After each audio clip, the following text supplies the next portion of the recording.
Welcome to Threads of Enlightenment, a podcast devoted to helping you overcome challenges in your life that prevent you from becoming the best version of yourself.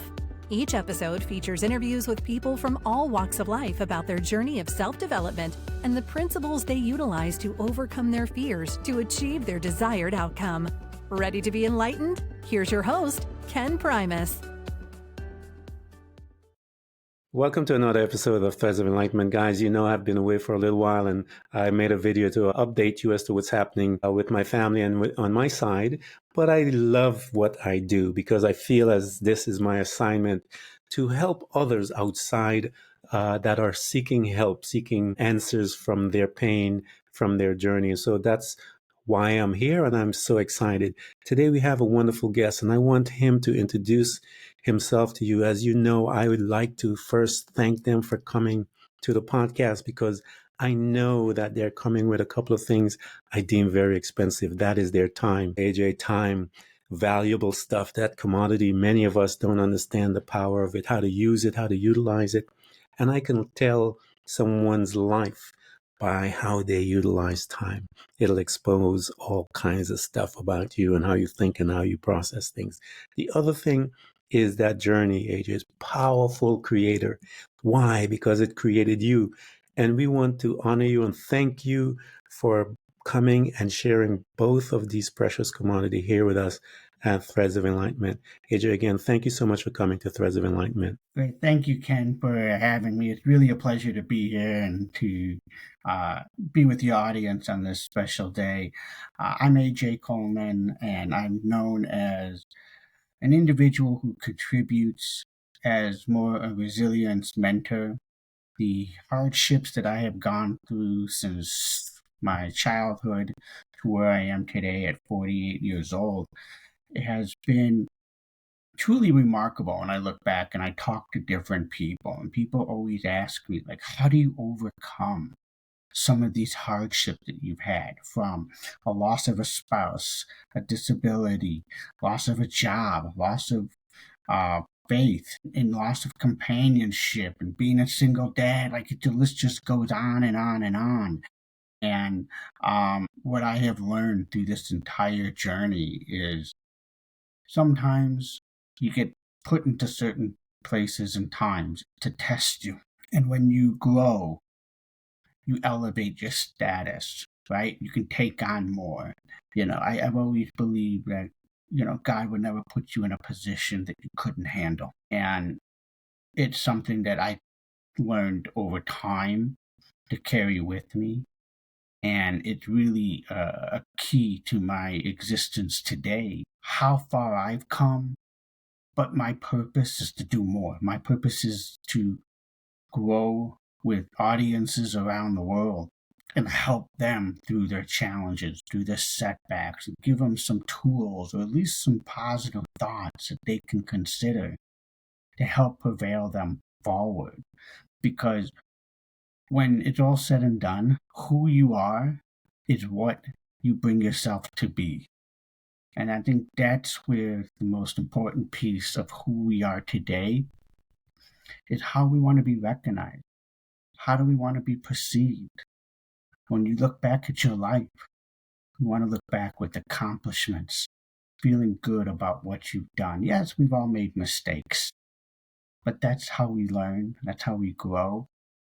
And that makes us who we are today. So my purpose is to give back, to share my knowledge, share my experiences, and ultimately challenge others to take their own personal steps forward. That's awesome. You actually answered my first question, what I always ask is, how do you serve mankind? And you laid it out for all of us to hear, the audience to understand. And we want to go back into that wonderful time machine. I tell people is we can visit that time machine, AJ, via the memory. We can go back into where it all began. And where it all began is that unit that we call the family. That's where we began to receive input data that is going to now be used by us based on some situations that happened to us as a youngin', as the old folks would say to us. And those situations somehow which they're designed. We interpret them. They then become what we believe, a thought we accept, and we manage in our lives and all those type things. How was your family unit like? We call those two individuals parents, but sometimes AJ refer to them as scientists that are going to input into us their thesis, if you will, on life, how they were brought up. And both of them were traumatized from different ways and different venues of life, but yet they came together, and you and I came out and came forward because it was our time. How was your family unit like? That's a great question. It's really more of a long story. Probably it would take me to the end of time to explain this. But in a nutshell, both my parents grew up very similar in different aspects of life. And the values were very similar to each other, just coincidentally, in terms of how they were brought up in society, religion, and their pathways. But I will say in our family, and it's interesting that from my understanding, there wasn't a lot of love, there wasn't a lot of warmth shown. And part of that is because when that generation, and we didn't grow up in a house full of that love where parents would say, I love you, I'm proud of you. It was always more like exceeding whatever you're exceeding. And there's a lot of pressure, I think, that were put on them to succeed in their own ways. And when they got together, they found that they had a lot of similar traits. However, I always call it the disease in the family because there is just, unfortunately, a lot of bad blood, a lot of hatred between family members because who said what, who didn't get what they wanted. And what they do is they hold on to those grudges. And I think where that root of that whole family comes from, not only my great grandparents, my grandparents, to my parents, it gets passed down to me. And I have an opportunity early in life to recognize that and decide if I'm going to carry that tradition or if I'm going to change. And at the time growing up, I didn't know what it was like because this was my own household. I was sheltered in my own little world, and I was always in a position to try to please my parents and to ensure that I fought for recognition. And a lot of that is because my parents were probably fighting for their own recognition and support between their families and their people that they support. And, I will take a step back, if I may. And when I was 3 years old, I was diagnosed with a hearing impairment. And at the time in the late 70s, there wasn't a lot of known facts about it. There wasn't a lot of awareness and education like there is today. And where we lived was in an affluent neighborhood in Chicago, Illinois. And it was looked down on. Like if you had a child or if you had somebody who had a certain disability, you weren't normal. It adds more pressure, right? So my parents felt they had to overcompensate to get certain things, but they also didn't understand what it means to have someone with a hearing impairment. And for them to be perceived a little bit different, it started to cultivate and grow to who I am today.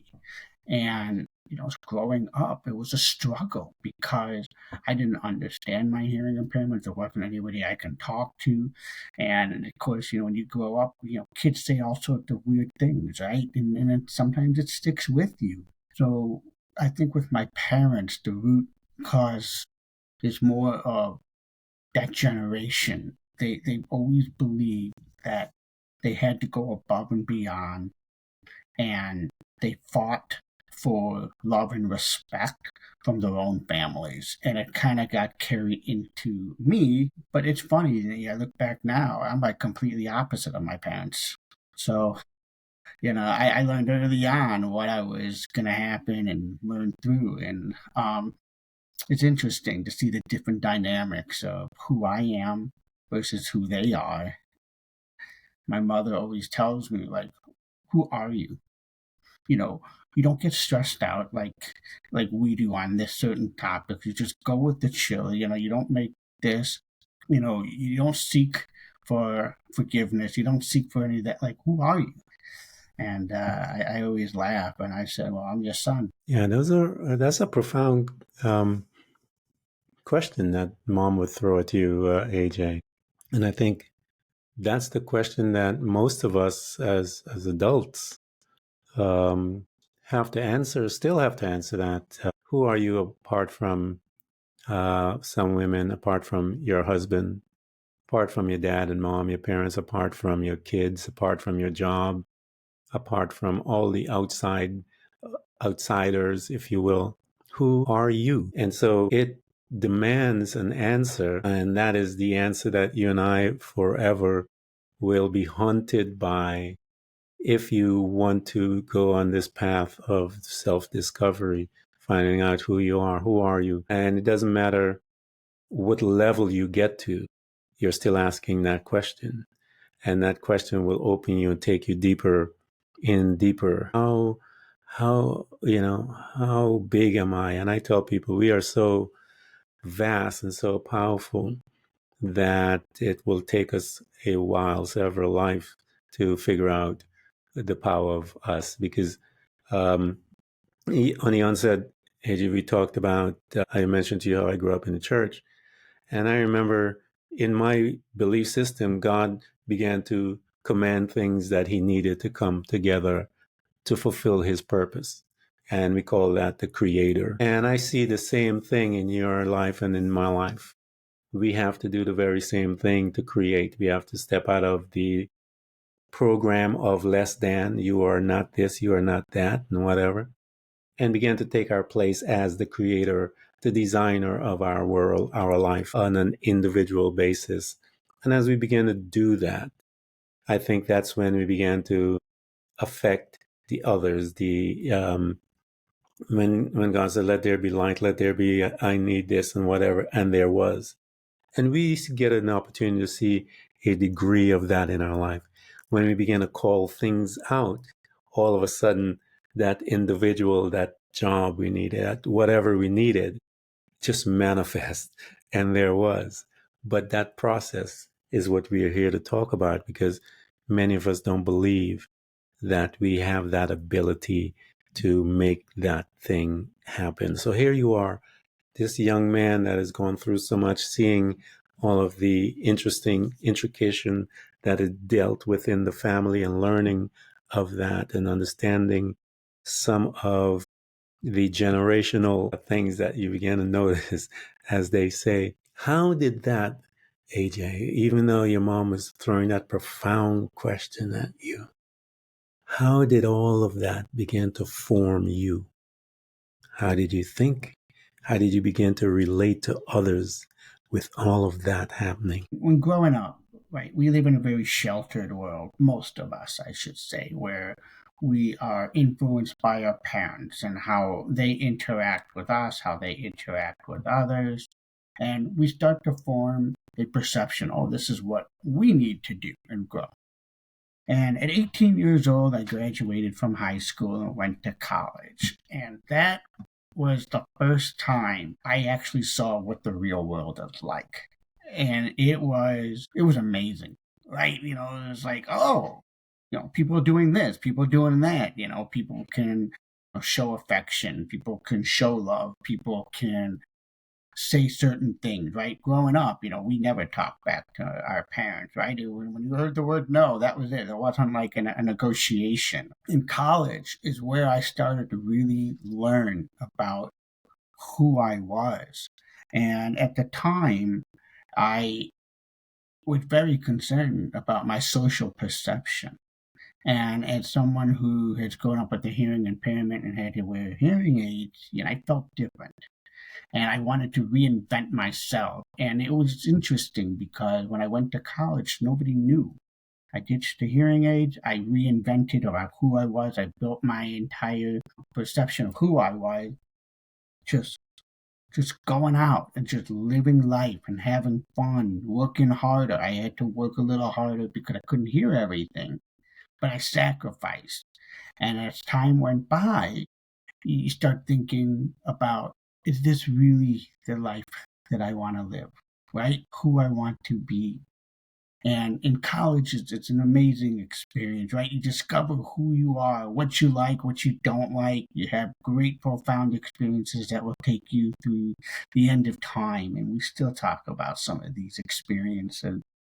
But it's where I grew as a person to recognize that the sheltered life that I lived as a kid doesn't have to be like that, where you can go off and explore, you can go off and see different things. And it was really a rewarding time because I loved my college experience. It's still, to this day, something that brings a smile. I mean, this past weekend, I went down to see my alma mater play in Texas, even though we lost. But I went to see the Gators play. But it's just like the entire time, it's just like bringing back all these memories and just finding joy, right? And I think as you grow, you find where your happiness is, what gets you passionate, and you can hear it in my voice, right? I think about college, you see the passion in my voice versus, well, I lived a sheltered life, right? And I will say, I think our parents or our mentors, for those that may not have had parents, that they help us. They help us push us off the dock into the sea.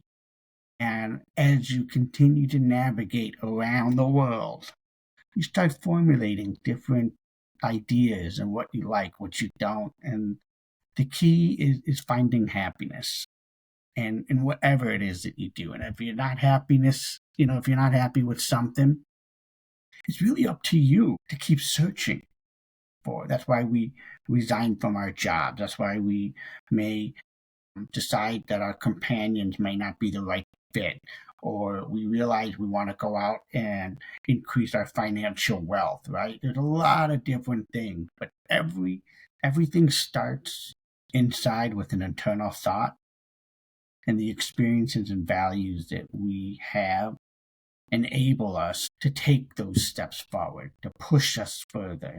And for me, college was really an opening eye experience for me that changed everything I thought about what life was supposed to be like at home. It's just home. That's what makes it special, right? But it doesn't have to be the same every day elsewhere. Yeah, I tell people everything starts in a thought. Everyone is expecting this big crescendo, lightning and thunder and all the other things that happen are what they're expecting. But it's a thought. Now, what we do with that thought, AJ, is going to dictate the results of what you want. And that's one of the attributes of a creator choice. I tell people, most of us live on the default program, meaning we go to sleep, we get up in the morning. If you're programmed to have a cup of coffee, a cup of tea, you're going to be programmed to do that. And then you go brush your teeth, you read your newspaper. Who are programmed that way, those are not. They are operating on their program. And then they jump in the car, they get in the car, they drive to the work and whatever. And again, just automatic program. Repeat, rinse, that's it, how we do it. Very few people step off of that or step out of that routine and become creators like yourself. Creator is one, and everyone, I keep telling people, everyone, the human body, the human being, not body, the human being is designed to meditate. You meditate day in and day out. You don't think you do, but you do. You know, that bill that you're worried about. You know that my life, my this, my that you're meditating on is going to manifest until you want a different picture, a different world. When God wanted a different world, he came on the scene and he saw what was there. And he looked at that and he says, hey, this is some chaos and darkness. He said, I need some other things. And then he began to express what other things he wanted. And that's the same way you and I are going to do it. And AJ talked about his thoughts, the thought coming in. and college being this place where he began to expand himself. Unless he took those thoughts and realized that, hey, I can create new outcome, he would have still been that other individual. And so we want to make you aware that one of the positions or one of the things that you have as a creator is the ability to make choices. Get off of the program, whatever program you're on, and begin to design the process by which you want to move forward. But guess what? It tells us that God created the earth in 7 days. So it took him 7 days to do what he had to do. And there's a verse in the Bible that says a day as like 1,000 years in the eyes of the Lord. So we have dog time, man time. So man time in God's eye is 7,000 years in our time that he did that. So do not expect you to come and have it your way at McDonald's and express this thing and hit that button and think it's going to happen tomorrow. It's going to take you some time. Just keep one step at a time. And I love your title of your book. Just keep moving, man. And so it's a matter of just that. Don't look at what's going on around there. Just keep moving to what you want, because it says he wanted light, he got light. Whatever. He saw light, and you got to see it just like he has, because we are stepping into that creative aspect of who we are. College, you're partying, you're learning, you're expanding, all of that stuff. As you're moving through life and you're heading towards the furtherance of life as far as profession and stuff like that, where did you land, and why did you, how did that profession came about? Well, my profession today is a little bit different. So I'm in the world. I work for a bank in the financial crimes area, where I spent most of my days hunting down criminals who are committing acts of fraud, terrorism, money laundering, and it's my job to find them and close them down. I would actually, in 2001, right after September 11, here in the US, it was a very dark time, and I had gone for some interviews, and one of them was at a bank, and um, yeah, I didn't really think I was going to go into the world of financial crimes. I thought I would just become a financial analyst, and I had gone to grad school after college, and I learned a lot about data and understood how to, what they call big data, manipulate it, massage it, and then you basically come up with a storyline. And just taking a look at data during an interview, just asking a question that the team was stumped on. Not only was I able to interpret it and answer it, that is pretty much what I gave my, not knowing it was a real life situation. So by the time I got home from my interview, this is back when before I even had a cell phone, and we had answering machines where you actually called and left people a message, and then you tried to call in, and but before I got home, there was already a message waiting for me to ask me when could I start. And again, I didn't go to school to prepare for financial crimes. I went through accounting, marketing, I got my MBA and everything, and I just bumped into it. But I've gone full circle around with the financial crimes world. I've done public accounting, private accounting, all of the forensic work. And the conclusion I come to answer your question is there are moments that we prepare for in life.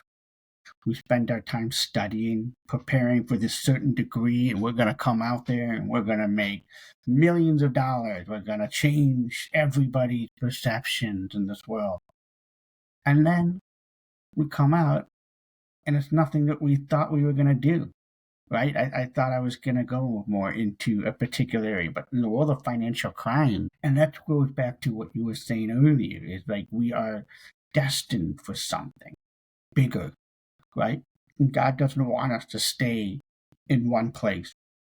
And as much as we plan as humans, God has something greater for us. And sometimes it's just getting us to that spot where we need to fulfill that particular goal. Like for me, graduating getting my master's degree, and then starting out in life, but then taking a pivot into saying, you know what, I got better use for you over here. And I'm going to challenge you in this career path. And this is the direction that I want you to go. And what I've learned over those years is, and I've become more religious as years have gone through, then if God has a plan for you, don't fight it. Trust God to put you in the position. And you may not understand it. You may not agree with it. You may question why. But there's a reason way beyond any of our own particular knowledge base that can even conceive that notion. And as long as you put that trust forward, it will carry you through your entire journey, through thick and thin. One of the areas I used to be afraid of was challenges in life, not understanding why. But those challenges are there to put you in place, to make you think, to probably pivot you to another role. But God's telling you, that chapter is done. I want you going this direction. And I want to use you as a person that can influence others. And as you talk about being the creator, it's really understanding what it is that we do. I start my career in one area, I end up in here, right? I grew up in a sheltered environment, and now I'm realizing that environment was great at the time, but that's not who I am. That's not where I want to be. I want to create my own environment. I want to create my own career. And I love what I do on a daily basis. I get up in the morning, I can't wait to work. And sometimes in the evening, I'll find myself working because it stimulates my mind. It stimulates and challenges, at least from the bad actors and the criminals. Like, what are they planning next? What are they doing? Yeah. And again, you can hear the passion in my voice. When I get passionate about something, you can hear it. Yeah. Every day that we have it's a good day. Every day we wake up. Yeah. It's a different thing, AJ, because I tell people, find your passion and be passionate about it. When you locate your assignment, you even in many cases have the choice how to die. And I say this because, again, I go back to these 12 gentlemen that Jesus had called. And one of them, he said, one of them was born to go his own way. Just did his thing. We need, there's always those type family people in your life. But many of these guys that went through with him and walked through and sat at his feet, when they came to die, they tried to crucify them standing up. And he said, no. Turn me upside down. I don't even worthy. I'm not worthy of that. That's some revelation when these guys, and I always encourage people, when they're listening to a podcast, learn to transition to a hearer of the podcast and the language, the terminology, conversation, because when you become a hearer, you will act on something. But when you're listening, you're going to pass by and miss your appointed time. Something was there. There's a seed in there for you. Learn to become an active listener, which is in reality a hearer of the word. And those boys, the scripture says, they will be justified. They will change the world. And what AJ talked about there, that finding your place. I believe when you find your assignment, there's joy there. There's some stuff that is there that is outside, not, it's not in your quote unquote job. And when you're missing things out of your job, it's just because you haven't located your assignment. When you locate your assignment, there's joy there. There's peace there. There's happiness there. There's a ton of stuff. The tangible, untangible, if you will. I tell people, the tangible, untangible, or those who understand what I'm talking about, is sitting there waiting to hug you on a daily basis. No one is saying it's going to be perfect. But what we are saying is that it's there to accompany you, to walk with you as you are moving through living in your purpose, becoming and being purposeful. And so we want to invite you to come and get to that space, get to that place where you get to know who you are, man. It's a wonderful journey.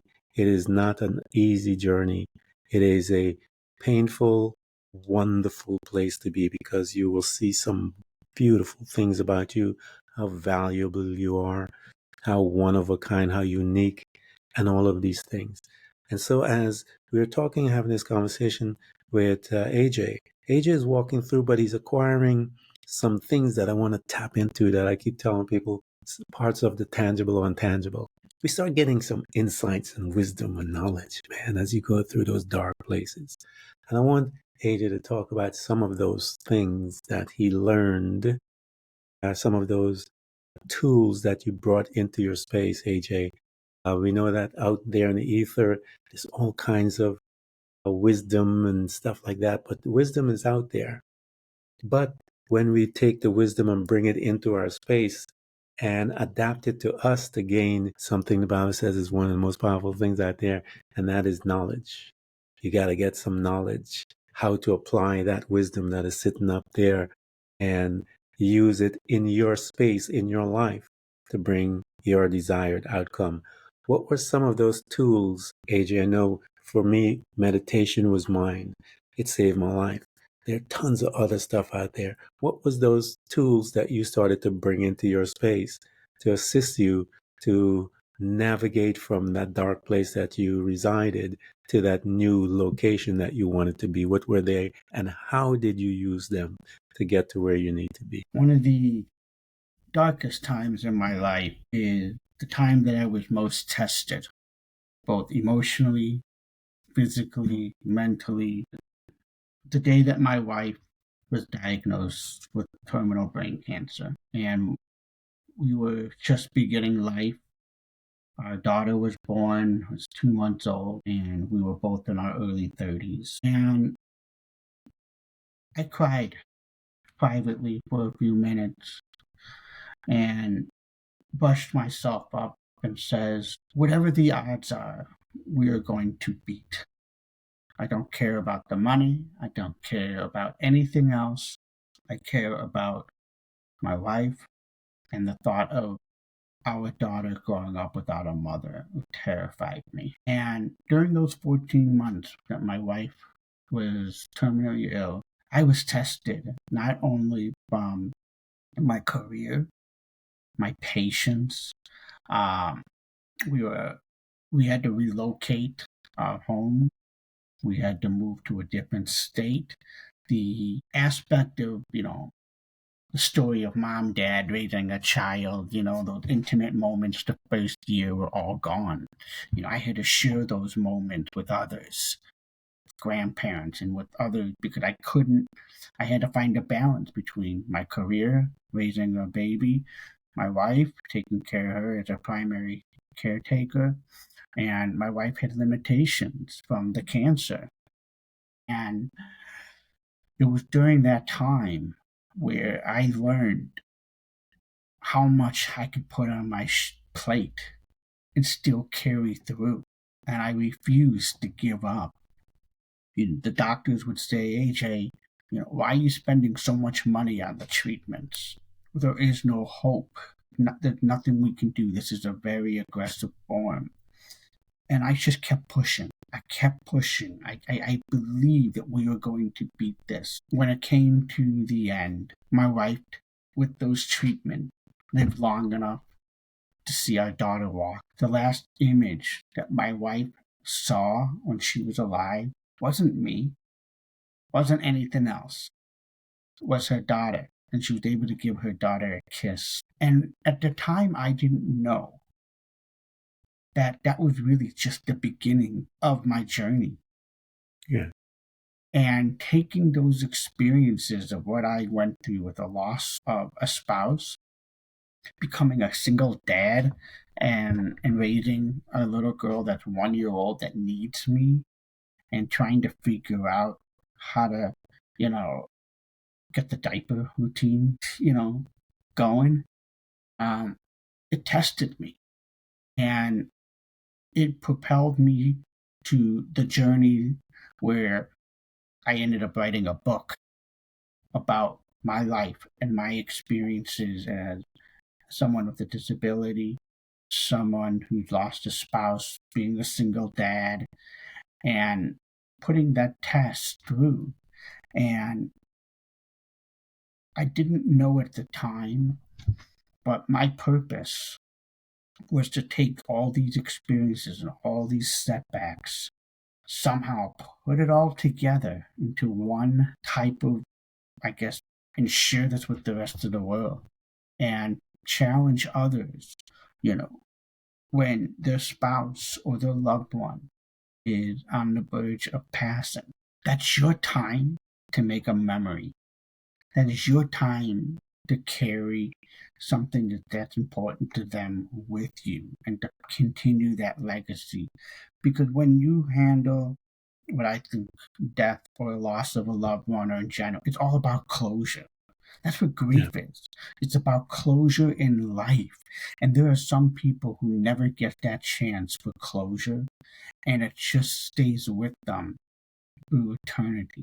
And it carries a heavy burden on their hearts, and it influences in the reaction when they hear news. It influences their interactions when they meet other people, or even just taking them back to a dark place.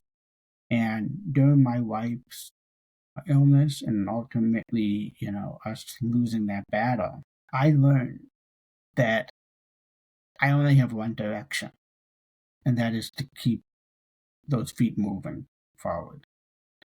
And no matter how difficult it may be, no matter how challenging my days may become, I just knew that's the only way. I'd taken my entire life of the shelteredness to going to college, to going to my work profession, and then as a husband, as a father, and saying, I don't want my life to be defined by all these tragic events. I want to take my life and have it defined as how I was able to move forward and to help inspire, motivate others.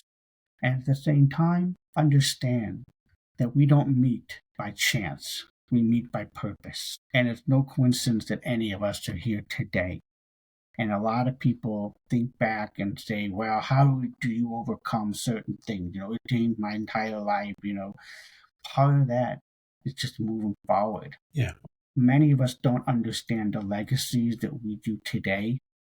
It's a legacy that we leave behind for tomorrow. Yeah, I think, and I sometimes I say this and I humbly say it. Some of us, AJ, are picked to go through, as they say, because God knew that we would be trusted, or faithful is the other word I should use. Faithful to, as you wrote, keep those feet moving. And that's the key right there. So he knew that we would be faithful in that, in keeping those feet moving, because he knows that there's people outside beyond us getting to where we at that needs the information, the knowledge, the wisdom that we gained from it. He affords us the opportunity, and I tell people that we serve, and I use that terminology, servants, and I see servants in restaurants and the local folks who they call the essential workers. We didn't know they were essential workers until COVID hit. So these essential workers, if you will, yourself and others, that are going through and they gain the knowledge and then they put it in a format by which they can serve others so that the others can digest it and go, wait a minute, I see, man, AJ went through it. I can do it. I can do it. And the language that you expressed in those pages, and my audience know how I feel about books, and we're going to put everything for you guys to get access to AJ, to buy his books, offer it to friends. We know that there's many people are going through some difficult times because of last things that are happening in the world politically from all the different races and creeds and so forth. And so there's a troubling time, and well, some of us have gone through some similar pains and so forth. And AJ has his.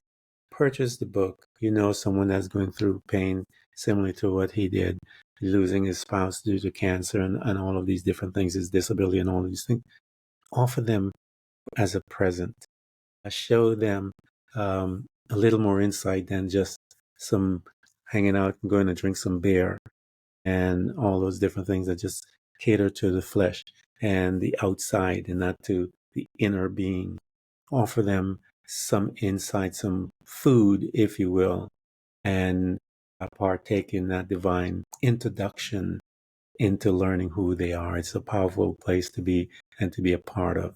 And so here you are, AJ, single dad. You have to go through all the different things, and that I understand that because I was a single dad myself. And as God begins to steer you, He offers you the opportunity to write the book. You put those things together in pages and so forth. And usually when you put all those things together, he's still not finished with you. There's this thing that continues. And I tell people, when you have this inside that you are not, that is restless, that's when God is trying to tell you, I need you to keep moving. This stream, this location where you're at is, I need you to move on from here. And that comfort that we have sometimes there is difficult to move us through. And sometimes if we get too comfortable, he has to create situations that will make us a little uncomfortable so we can get the heck out of there, as my sons would say, get the heck out of there, Dad. So as he wrote the book and he begins to move you on, talk to about that, because there's a degree of surrendering. I keep telling everyone that we have to surrender constantly wherever we are. From one to move to the next deeper level, surrender must take place so that you can shed whatever you need to do in order to move to there. Talk to us a little about those locations of surrendering, AJ, that you were brought to when you realized that it's a wall that only you and I see. Didn't understand that the blessing is right beyond that wall. But sometimes we just hang on, man. Talk to us about those locations, one or two of those locations, and how you eventually let it go, as they say. The book itself was the first time, it's been released almost 2 years from now, ago, was really the first time that I've ever accepted that I had a hearing impairment. My entire life, I've always worked hard to stay in the mainstream in fear of the social ramifications, career ramifications, the loss of the ability to maybe get promotions if somebody knew I had a disability. And that book was really that defining point of my acceptance and saying, okay, I'm openly talking about something that I have fought so hard to keep quiet and was ashamed. And again, a lot of that because I didn't go through the proper counseling and the awareness training when I was young to understand what happened, how it happened, what to expect later in life. So a lot of that's just the denials, right? And that's the kind of like where we grew up and the pain my parents had. And where I'm at today is not only am I able to talk about how to compensate with a disability, how to overcome a loss of a loved one, not necessarily forgetting about the person, but keeping their legacy alive and getting that closure that I worked so hard to get, not knowing it was going to come to me. And then having the ability to come out and share my story and to help others who may be feeling similar path. And again, grief is, everybody looks at grief and saying, well, it's always about a loss of a loved one. But grief is so much more than that. It's about a loss of something that is near and dear to who you are. Could be, like I say, a job, your faith, could be just a companionship, or even just a loss in general. And I agree with you. When we become too comfortable, that's when God throws us another challenge and say, I want you to take everything that you've learned, everything that I've taught you. I want to see how you're able to navigate through this water. And I may have seen a lot, experienced a lot, but I also know that my journey is going to continue and I'm going to be tested each and every day. And the best way I can answer, how do you overcome? How do you keep those feet moving? Is you have to find it deep within yourself. And at the time, you can prepare, you can like speculate, you can say, I'm going to do this, I'm going to do that. But when something happens, and then we wonder why we didn't rise up, we just sank further down, is because we don't have all those tools. And those tools that we need to move forward with come alive within you. And that is really the secret to any of our success. You ever wonder why you're able to cram for an exam and then ultimately pass the exam and you're like, oh my gosh, right? Because something alive came within you that pushed you. And there are times where we fight so hard not to let it come alive, right? No, I'm going to mourn this person because I am upset with the world. I'm upset that this happened. You're suppressing that. And what happens from there, it tears apart your body, it tears apart your mind. And ultimately, if you let it sit long enough, it becomes who you are. But as we go through, the secret is just whatever's inside you, let it come alive and let it propel you forward. Because, man, I'll tell you, you let that happen, you go places you never thought about going. Things happen for every good. For every bad thing that makes, I believe there are 2 or 3 things that follow in succession that's going to be wonderful. It might be small, right? It might be like, an upgrade of first class. It may be an upgrade, at the, for a seat at a game or something like that, right? That's passing the test. That's allowing your spirit to take over. And I think that's where we grow and move forward to. Yeah, I hope you guys, again, as I said earlier, you're listening intently. And that simply means you're hearing what has been said. And what has been said is food to help you grow, help you come out of where you're at. And AJ has a happy ending, as they say in all the good movies. You guys are familiar with the Disney movies. They have their little formula, and everyone has their formula. As you go through life and you've gone through your testing and stuff like that, God looks at your heart because he said he'll give you the desires of it. Because he knows what's inside there. And a lot of times he put it there for you because he knows you want it and you need it. So you have to allow him, give him the space to make it happen. And AJ, God had brought someone new in his life. And, he's enjoying life. And so you guys, the journey is difficult. I'm not going to sit here and lie to you, man. That's not my purpose. It's designed to be that way, but it's also designed to introduce you to you and designed for you to come out, and it's designed for you to be blessed, and it's designed to make you happy and to find your purpose, all of that stuff, but it's going to be messy. But we have folks like AJ that have been through the forerunners, and we're going to provide everything for you guys to get access to him. The forerunners, those are those that have gone through the forest, I tell people. They have located some of those dark spaces, those little holes that you're not familiar when you get into a depression. He was there. He knows how to come out from that space because he was there. So you can be guided out of that. How do you do that? Buy his books, get his books, get into his space. We're going to provide all those things. So as you begin to read and see that this happened to him and this is what he did, I can apply those principles and I can move through my pain. I can go to the other side because with his knowledge and his insights and stuff like that, he's now able to guide you faster than how it took him. And when you are in your book, I tell people, approach the book of something that holds treasure in there. And through your knowledge and reading and listening and opening your heart, your treasures will pop open and you'll get your desired outcome. I just want to thank you, man, AJ, for coming in. I know we haven't even started on a lot of things, and I've kept you almost an hour already. But I want to thank you so much for coming to Threads of Enlightenment. And again, we're going to provide all those things for them, man, because the title of his book, at least one of them, is Keep Those Feet Moving. And trust me, stagnation is not a good thing. If you look in nature, you'll see anything that is stagnant. There is bugs. There's danger in those places. You don't want that. You keep moving and you will find your destination every day.